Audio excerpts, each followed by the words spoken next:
Steve Bertrand.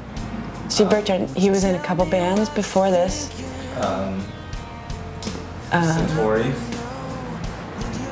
The Tories. Avion.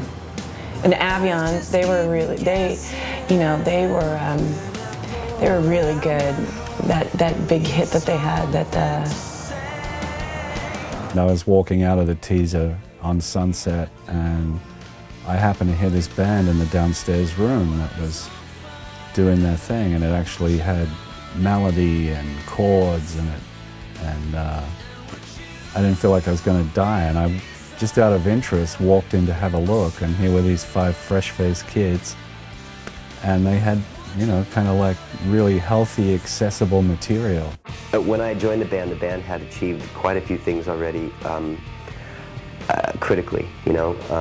Phil Ramone had produced the first record, and so that was a big buzz, and they had a video that was top 10 on M2 called Gladys Kravitz, and so there was a lot of momentum with the band at the time. There was a television show on NBC called Jessie, which had Christina Applegate, who was from Married with Children. Steve and a couple of the other guys from the Tories had gotten together and had written a song, and it went. It got picked, which was an awesome opportunity. And past that, when the Tories sort of disbanded, Steve continued to write and get stuff placed in television on a couple of different occasions.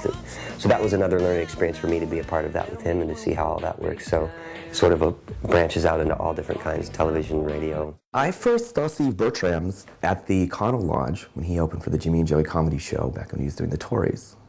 And that's when he had long hair, and I think before his nose job and before his teeth were a little messed up back then. But the thing about Steve, I think, which is extraordinary, is he's human. You know, he's human like all of us.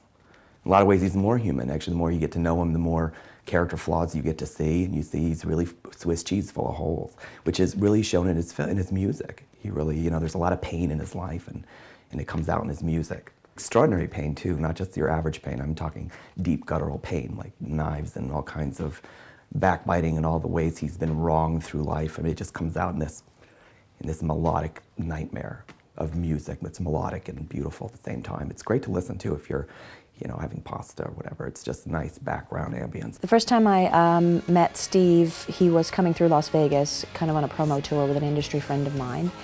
And I had heard about Avion beforehand, so I knew, you know, kind of what to expect.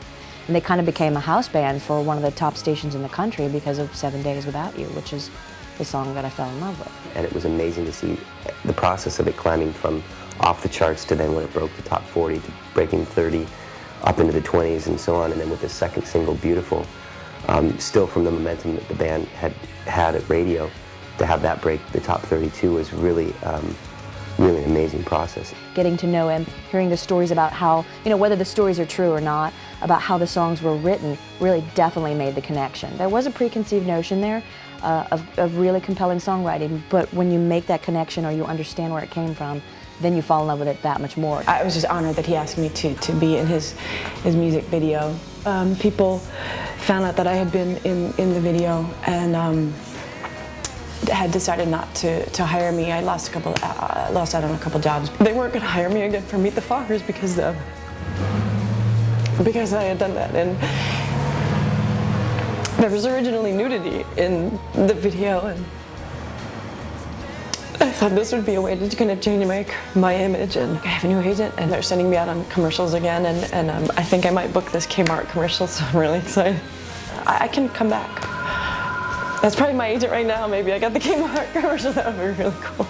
When I think about Steve's new stuff too, I think the direction that he's going musically is close enough to what he's done in the past, but I also think that there is a depth to this record. It's one of those records where I feel that from the very first pass, yeah, you'll be stuck with some melodies and some hooks, but it's one of those records that when you spend a little bit of time with it and listen to it 2 or 3 times, you'll really start getting like the whole picture of the way the album is put together, and I'm really proud of that. Really, really great, like hooky pop songs, but with like these weird, like quirky sections that just seem to like, I don't know, they just really like turn your head around, and it's not like what you usually hear. I think that my favorite song on the record is a song that I didn't even play on, I think. That was my favorite. The new record, it seems like there's two Steves. I mean, it's almost like the songs, to me, I mean, this is all random Beatles metaphors, but like, if there's a very McCartney song, he knows how to add the Lennon in all himself. And to find a peer who is really, really good at what they do and then gives me creative freedom. You know, one song in particular, Glorious Collision, was like, it was all there. All the music was there, all the lyrics were there. It all made sense, but then it was, how do we add in bass and just kind of, here's the canvas, go for it. He was a part of the Tories, he was a part of Avion, he always, you know, one of the lead guys, but at the same time, it's always really been Steve. Steve is the foundation of those two bands. So I think him doing the solo thing is kind of an evolution of his maturity and his becoming more seasoned. I remember going into the initial sessions being a little bit hesitant and a little bit confused, not in a negative way, just sort of unsure about, because we wanted to approach it a little bit differently and go a little bit deeper, and I was baffled on a few occasions on how this was all going to come out, and now when I listen to the record I can see exactly what he had in his mind and what he envisioned, and it's in my opinion, it's one of the best records he's ever done. Steve Bertrand, Stevie B, Avion, Tories, the plane, that one, plane, French plane, French, meaningful, soars, flies.